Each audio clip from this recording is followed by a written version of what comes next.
এটার পাশাপাশি আল্লাহ নবী মুহাম্মদ সাল্লাল্লাহু আলাইহি ওয়াসাল্লাম আমাদেরকে 5টি বিষয়ে নির্দেশ প্রদান করেছেন। একটি হচ্ছে আল্লাহ নবী বলছেন আমরুকুম বিখামসিন, আমি তোমাদেরকে 5টি বিষয়ে নির্দেশ প্রদান করছি।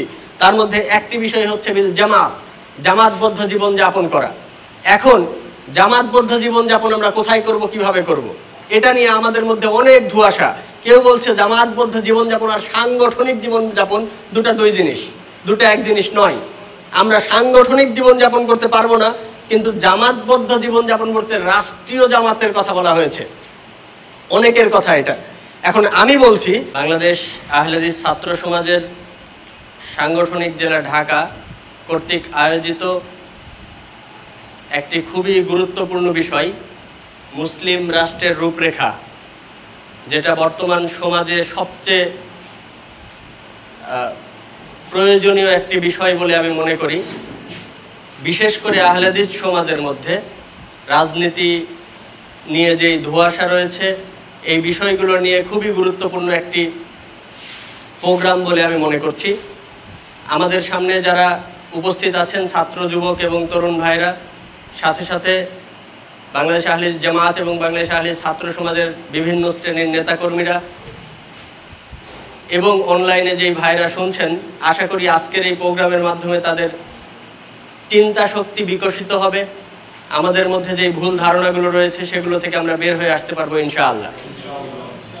তবে আমি দুটি কথা বলি, সেটি হচ্ছে আলহামদুলিল্লাহ অনেকেই আমরা এতদিন ফতোয়া দিয়েছি সংগঠন করা হারাম, এখন সেখান থেকে বের হয়ে এসে এখন ফতোয়া দিচ্ছি গণতন্ত্র করা হারাম, গণতান্ত্রিক নির্বাচন পদ্ধতি করা হারাম। মানে একটু ডেভেলপ হয়েছে, যারা নিচের একেবারে নিম্ন স্তরে ছিল তাদের, এখান থেকে ইনশাল্লাহ তাদের চিন্তা শক্তি আরো উন্নত হবে বলে আমরা আশা করছি। এবং ইসলাম যে সেকেলে নয়, 1450 বছর আগের ইসলাম যে সেই সময়ের জন্য শুধু পারফেক্ট, অন্যান্য সময়ের জন্য পারফেক্ট নয়, এই চিন্তা যদি আমরা করে থাকি, এই পরিকল্পনা যদি আমরা করে থাকি, তাহলে আমরা নিতান্তই বোকার স্বর্গে বসবাস করছি। ইসলাম আরো 1000 বছর পরেও যেমন আধুনিক হবে, 1000 বছর পূর্বেও আধুনিক ছিল, এখনো ঠিক তেমনি আধুনিকই রয়েছে ইসলাম। ইসলাম এমন একটি ধর্ম, যেই ধর্ম সর্বযুগে সর্বসম্মতিক্রমে এবং সব সময় পারফেক্ট এবং আধুনিক এবং সর্বশ্রেষ্ঠ ধর্ম। এই ধর্ম যেমন নিজের পরিবারকে কিভাবে সংশোধন করতে হবে সেটা জানে, সমাজকে কিভাবে সংশোধন করতে হবে সেটা জানে, একটি রাষ্ট্রকে কিভাবে সংশোধন করতে হবে সেটাও জানে। রাষ্ট্রের মধ্যে সমাজনীতি, অর্থনীতি, পররাষ্ট্রনীতি, আপনার ডিপ্লোম্যাটিক পলিসি, প্রত্যেকটা সেক্টরে ইসলাম পরিপূর্ণ সমাধান দিয়েছেন, এতে আমাদের কোনো সন্দেহের অবকাশ নেই। এরপরে আমি যেটা বলবো সেটি হচ্ছে আল্লাহ রাব্বুল আলামিন বলেছেন তাআওয়ানু আলাল বিররি ওয়াত তাকওয়া ওয়া লা তাআওয়ানু আলাল ইসমি ওয়াল উদওয়ান, তোমরা পরস্পরে সৎ এবং ভালো কাজে পরস্পরকে সহযোগিতা করো, এবং যেগুলো খারাপ, অন্যায়, অশ্লীল কাজ সেগুলো থেকে তোমরা পরস্পরকে সহযোগিতা করো না সেগুলোতে। আমরা আজকে ত্রাণ দিতে যাব বন্যার ইনশাআল্লাহ দ্বিতীয় দফায়, এখানে গোটা বাংলাদেশ থেকে অনেক মানুষ সহযোগিতা করেছে আলহামদুলিল্লাহ। আল্লাহ রাব্বুল আলামিন তাদেরকে জাযায়ে খায়ের দান করুক, আল্লাহুম্মা আমিন। সাথে সাথে আমি বলতে চাচ্ছি যে এটার পাশাপাশি আল্লাহ নবী মুহাম্মদ সাল্লাল্লাহু আলাইহি ওয়াসাল্লাম আমাদেরকে 5টি বিষয়ে নির্দেশ প্রদান করেছেন। একটি হচ্ছে আল্লাহ নবী বলছেন আমরুকুম বিখামসিন, আমি তোমাদেরকে 5টি বিষয়ে নির্দেশ প্রদান করছি। তার মধ্যে একটি বিষয় হচ্ছে বিল জামাত, জামাতবদ্ধ জীবন যাপন করা। এখন জামাতবদ্ধ জীবন যাপন আমরা কোথায় করব, কিভাবে করব, এটা নিয়ে আমাদের মধ্যে অনেক ধোঁয়াশা। কেউ বলছে জামাতবদ্ধ জীবন যাপন আর সাংগঠনিক জীবন যাপন দুটা দুই জিনিস, দুটো এক জিনিস নয়। আমরা সাংগঠনিক জীবন যাপন করতে পারবো না, কিন্তু জামাতবদ্ধ জীবন যাপন করতে রাষ্ট্রীয় জামাতের কথা বলা হয়েছে, অনেকের কথা এটা। এখন আমি বলছি যে আল্লাহ নবী মুহাম্মদ সাল্লাল্লাহু আলাইহি ওয়াসাল্লাম বলছেন তোমরা সফর অবস্থায় যখন থাকবে, সেখানে যদি 3 জন থাকো তাহলে একজন নেতা নির্বাচন করো। তাহলে এই 3 জন কি একটি রাষ্ট্র নাকি বিক্ষিপ্ত একটি জনগোষ্ঠী? একটু কথা বলেন, এই 3 জন কি একটা রাষ্ট্র? রাষ্ট্র না। তাহলে 3 জন যদি সফর অবস্থায় বের হওয়ার ফলে 3 জন রাষ্ট্র না হয়, আর 3 জনের মধ্যে যদি আমির নিযুক্ত করার কথা বলা হয়, তাহলে রাষ্ট্রীয় পর্যায়ে শুধু সংগঠন চলবে, রাষ্ট্রীয় পর্যায়ে শুধু আমির চলবে, এই কথাটির কোনো ভিত্তি থাকলো না। এবার আসেন, এই যে 3 জনের মধ্যে একজনকে আমির নিযুক্ত করা হলো, এই একজনের আনুগত্য করা যাবে না যাবে না? ঐচ্ছিক নাকি ফরজ? যতক্ষণ ওই আমির ইসলামের পথে আছে, কোরআন সুন্নাহ নির্দেশ দিতে, ততক্ষণ আবশ্যক তার আনুগত্য করা। আল্লাহ নবী বললেন ওয়াসসামে ওয়াত্তা, তার কথা শুনতে হবে এবং তার কথা মেনে চলতে হবে। তাহলে এখান থেকেও বোঝা গেল যে ছোট ছোট ক্ষুদ্র ক্ষুদ্র ভাবেও আমাদের সাংগঠনিকভাবে কার্যক্রম চলতে পারে, বা যুগ উপযোগী যেই সময়ের যেটা প্রয়োজন হয়। যেমন সৌদি আরবে বসে যদি আপনি বলেন যে সংগঠন করতে হবে, এটা একটা প্রেক্ষাপট, সেখানে রাষ্ট্রই চলে ইসলামের আওতায় কোরআন হাদিসকে সামনে রেখে। আর আমাদের বাংলাদেশে যদি বলেন যে সৌদি আরবে সংগঠন নেই, আমাদের এখানে সংগঠন থাকবে কেন? তাহলে এটা পুরোপুরি একটা মূর্খামি ছাড়া আর কিছুই নয়। এবার আসুন, একটি খুবই বড় হাতিয়ার, আমাদের খুবই বড় একটি অস্ত্র, সেটি হচ্ছে মুসা আলাইহিস সালাম নদী পার হয়ে চলে গেলেন। যদি গদি দখল করাই আমাদের মেন উদ্দেশ্য হতো, তাহলে মুসা আলাইহিস সালাম কি করতেন? যখন ফেরাউন ডুবে বলল, তখন মুসা আলাইহিস সালাম আবার ব্যাক করতেন, করার পরে ওই জায়গায় এসে শাসন ক্ষমতা দখল করতেন না? খুবই লজিক্যাল একটা প্রশ্ন। কিন্তু ইভেন আমরা যারা কোরআন হাদিস কম পড়েছি, যাদের জ্ঞান কম, তাদের কাছে এটা খুবই বড় একটি যুক্তি। তাই তো মুসা আলাইহিস সালাম তো ব্যাক করে গদি দখল করতে পারতেন, রাষ্ট্র ক্ষমতা নিতে পারতেন। তাহলে এখন মুসা আলাইহিস সালাম যদি তখন না নিতে পারে, তাহলে আমাদের এত জরুরত কেন? অতএব আমাদের রাষ্ট্র ক্ষমতা নিতে হবে, এই চিন্তা করা যাবে না। কিন্তু যদি আপনি চিন্তার মধ্যেই না রাখেন যে রাষ্ট্র ক্ষমতা দখল করব, রাষ্ট্র ক্ষমতা নিব, এই চিন্তার মধ্যেই যদি আপনি না রাখেন, তাহলে পরিপূর্ণ ইসলাম কি আপনি বিশ্বাস করলেন না? পরিপূর্ণ ইসলাম বিশ্বাস করলেন না। অতএব মুসা আলাইহিস সালাম যদি নদী পার হয়ে আবার এই পাশে চলে আসতেন, আসার পরে ফেরাউনের বংশধর ছিল না? ফেরাউনের শাগরেদ গুলো ছিল না? ফেরাউনের শাগরেদ যারা ছিল, তারা কি মুসা আলাইহিস সালামকে বসতে দিত? অবশ্যই দিত না। এই কারণে ওই প্রেক্ষাপটে মুসা আলাইহিস সালামের সমাজ সংস্কার জরুরি ছিল। কিন্তু সারা জীবনই যদি আমরা সমাজ সংস্কারের নাম দিয়ে জীবন অতিবাহিত করি, যুগের পর যুগ পার করে দেই, তাহলে আমাদের রাষ্ট্র সংস্কার কখন হবে? পার্লামেন্ট সংস্কার কখন হবে? আইন সংস্কার কখন হবে? বিচার ব্যবস্থার সংস্কার কখন হবে? নাকি আমরা শুধু সারা জীবন পরিবার সংস্কার করতে জীবন পার করে দিব? খুবই স্পষ্ট একটি কথা, আমাদের দেশের অনেক বড় বড় দলের অনেক তেলা চামচা আমি বলবো, কারণ এরা পড়াশোনা করে না, মূর্খ। পড়াশোনা যদি করত, তাহলে বড় বড় আলেমদেরকে সম্মান না দিয়ে কথা বলতো না। এখনো আমরা জমিয়তে আহলে হাদিসের প্রেসিডেন্টকে স্যার বলে সম্বোধন করি, আন্দোলনের আমিরকে আমরা স্যার বলে সম্বোধন করি। কিন্তু তারা কি করে? তারা কিভাবে বলে যে ডক্টর মুসলিউদ্দিনকে বের করে দিয়েছে? এইভাবে কিভাবে বলে?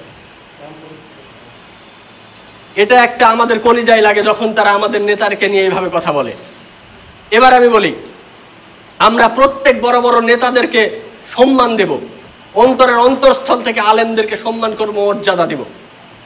আরো একটি কথা বলি, সেটি হচ্ছে যে আমরা ইনশাআল্লাহ সামনের দিন আহলে হাদিস ছাত্র সমাজ, আহলে হাদিস জামাত এবং গোটা 3 কোটি 4 কোটি 5 কোটি যে আহলে হাদিসের সংখ্যাই বলুক না কেন, এই প্রত্যেকটা আহলে হাদিসের সচেতনতার যে দুর্বলতা রয়েছে, সেখান থেকে বের হয়ে আসবে আজকের এই প্রোগ্রামের মাধ্যমে ইনশাআল্লাহ। এবং সামনের দিনে রাষ্ট্র গঠন করতে কি কি পদক্ষেপ নেওয়া জরুরি, সেই পদক্ষেপগুলো আমরা নিব ইনশাআল্লাহ। আরো একটি কথা বলি, সেটি হচ্ছে আমাদের চারদিক থেকে তীর চলে আসছে, যে আশা করি স্যার এটা নিয়ে কথা বলবে, যে আহলে হাদিসদের সাথে পূর্ববর্তী যারা দেশ থেকে চলে গেছে, তাদের সাথে একটা দহরম মহরম ছিল বা সম্পর্ক একটা ছিল। এটা নিয়ে স্যার উত্তর দিবেন আশা করছি। ফেসবুকে আমাদের অনেক কথা শুনতে হচ্ছে। তবে তারাই বলে আহলে হাদিসদের কোনো রাজনৈতিক সংগঠন নেই। তাহলে কোনো রাজনৈতিক দলের লোকেরা আমাদের মাহফিলে আসলেও তাদের সাথে দূরতম থেকে দূরতম কোনো সম্পর্ক আমাদের থাকতে পারে না, প্রথম কথা। আর যদি আপনারা বলেন যে অমুক নেতা আমাদের সংগঠন বা আমাদের মানহাজের লোক, তাহলে আমি বলবো তার যে নেতা ছিল সে কিন্তু আপনাদের মানহাজের লোক। অতএব কথা বলার সময় সাবধানতা অবলম্বন করতে হবে। এমন ভাবে আমরা কাদা ছুড়বো না বা উপরে থুতু ফেলবো না যে থুতু আমাদের গায়ে আবার আসে। আপনাদের অনেক সমর্থন আছে, মানুষের সমর্থন আছে, কিন্তু আহলে হাদিসদের পিছনে এইভাবে লাগার কোনো যৌক্তিকতা নেই। ইনশাআল্লাহ আপনারা সামনের দিনে বুঝবেন বলে এটাই আমরা আশা করছি। এরপরে আমি বলবো বাংলাদেশের প্রত্যেকটা ছাত্র, যুবক এবং তরুণদেরকে নিয়ে, সেটি হচ্ছে এই সময় এমন একটি সময় যেই সময় ছাত্ররা গণবিপ্লবের মাধ্যমে বাংলাদেশকে দ্বিতীয়বারের মতো আবার স্বাধীন করেছে।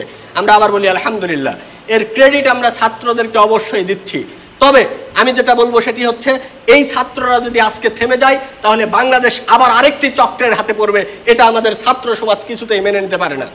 আমরা চাই এই বাংলাদেশ যেন পরিপূর্ণ স্বাধীনতা অর্জন করে, এই বাংলাদেশের অর্থনীতি যেন পরিপূর্ণ স্বাধীন হয়, এই বাংলাদেশের বিচার বিভাগ যেটা 2007 সালে মাজদার হোসেন ভার্সেস স্টেট একটি মামলার মাধ্যমে বিচার বিভাগকে পৃথককরণ করা হয়েছিল এক্সিকিউটিভ বিভাগ থেকে, সেই বিচার বিভাগকে আবারও এক্সিকিউটিভ বিভাগের পদচরণে নিয়ে এসে বিচার বিভাগকে নষ্ট করে ফেলা হয়েছে, সেটা যেন আবারও পুনরুদ্ধার করা হয়।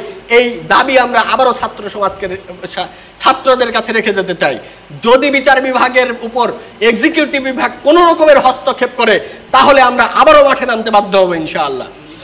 আমরা থেমে যাওয়ার মানুষ নয়, আমাদের পূর্ববর্তী ইতিহাস রয়েছে। এই আন্দোলনেও আমাদের ছাত্র সমাজের বহু নেতাকর্মী মাঠে ছিল। অনেকেই আবার বুলি উড়াচ্ছে যে বাংলাদেশের স্বাধীন হওয়ার পরে আপনারা রাজনীতির কথা বলছেন, কিন্তু যখন আন্দোলন চলেছিল আপনাদের ছাত্ররা কোথায় ছিল? আমি তাদেরকে উত্তর দিতে চাই, আমার শুধু বাংলাদেশ আহলে হাদিস ছাত্র সমাজের প্রত্যেকটা জেলায় যেগুলোতে শাখা রয়েছে প্রত্যেকটা জেলায় আমাদের নেতাকর্মীরা মাঠে ছিল।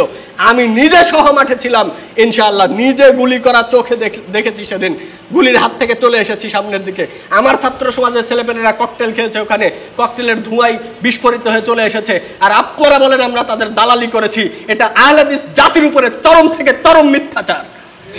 যারা বলেছে আহলে হাদিসরা যদি এটার বিরুদ্ধে কথা বলে থাকে তাহলে ওই শ্রেণীর 2-4টা দালালের জন্য গোটা আহলে হাদিস সমাজকে আপনারা কুলুষিত করতে পারেন না। এই অধিকার আপনাদের কেউ দেয়নি। বাংলাদেশ স্বাধীনতার থেকে শুরু করে এত দিন যাবৎ যতগুলো ইতিহাস রয়েছে সেই ইতিহাসগুলো দিকে আপনারা যদি ফিরে তাকান তাহলে বাংলাদেশের 2 জন বড় নেতার মধ্যে একজন নেতা আহলে হাদিস সমাজের লোক। অতএব তাদের দিকে যদি থুতু ফেলাতে চান তাহলে বাংলাদেশের স্বাধীনতা সংগ্রামের দিকে আপনাদের থুতু ফেলতে হবে, বাংলাদেশের স্বাধীনতা সংগ্রামের উপর প্রশ্নবোধক চিহ্ন দিতে হবে। অতএব যারা আহলে হাদিসদের উপর আঙ্গুল তুলছেন তাদেরকে আবারও সাবধান করে দিয়ে বলতে চাই, আসুন মুসলিম আমরা মুসলমান যেহেতু আমরা একসাথে সামনের দিকে এগিয়ে যাব। আমরা পরস্পরের মধ্যে বিভাজন তৈরি করব না, ভেদাভেদ তৈরি করব না। লাস্ট একটি হাদিস বলে আমি আমার আলোচনা শেষের দিকে নিয়ে আসবো ইনশাআল্লাহ। সেটি হচ্ছে আমরা মুসলমানরা কিসের উপর ভিত্তি করে একতা অর্জন করব, একতাবদ্ধ হব কিসের উপর ভিত্তি করে? আল্লাহ নবী মুহাম্মদ সাল্লাল্লাহু আলাইহি সাল্লাম 3টি ম্যাক্সিম দিয়ে গেছেন যে 3টির উপর ভিত্তি করে মুসলিম সমাজেরা একতাবদ্ধ হবে। মানহাজগত পার্থক্য আমাদের থাকতেই পারে, কিন্তু যে ব্যক্তি আল্লাহকে রব হিসাবে মেনে নিয়েছে, কেবলাকে কাবা হিসাবে মেনে নিয়েছে এবং মুসলমানদের জবেহ করা পশু ভক্ষণ করে, এই 3 জন ব্যক্তির সাথে আমাদের একতা হতে পারে।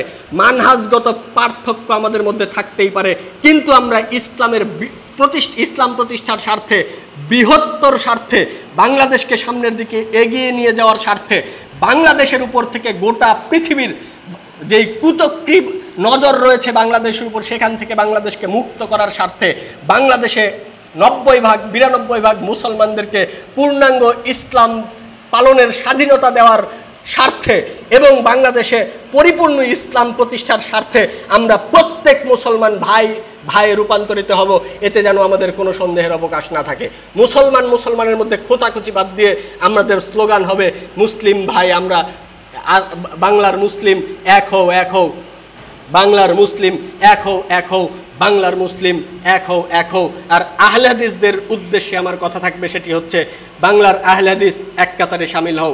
বাংলাদেশের যে আহলে হাদিস জনগোষ্ঠী রয়েছে তাদেরকে অনেক সংগঠনের ব্যানারে ডেকে একতাবদ্ধ হওয়ার কথা বলা হয়েছে, কিন্তু আশা করি এটার পরিণতি পাবে বাংলাদেশ জাতীয় ইনসাফ পার্টির ব্যানারে আবারও বাংলাদেশের সব আহলে হাদিস একতাবদ্ধ হবে। এই আশা ব্যক্ত রেখে আমি আমার সংক্ষিপ্ত আলোচনা এখানেই শেষ করছি। আসসালামু আলাইকুম ওয়া রাহমাতুল্লাহি ওয়া বারাকাতুহু।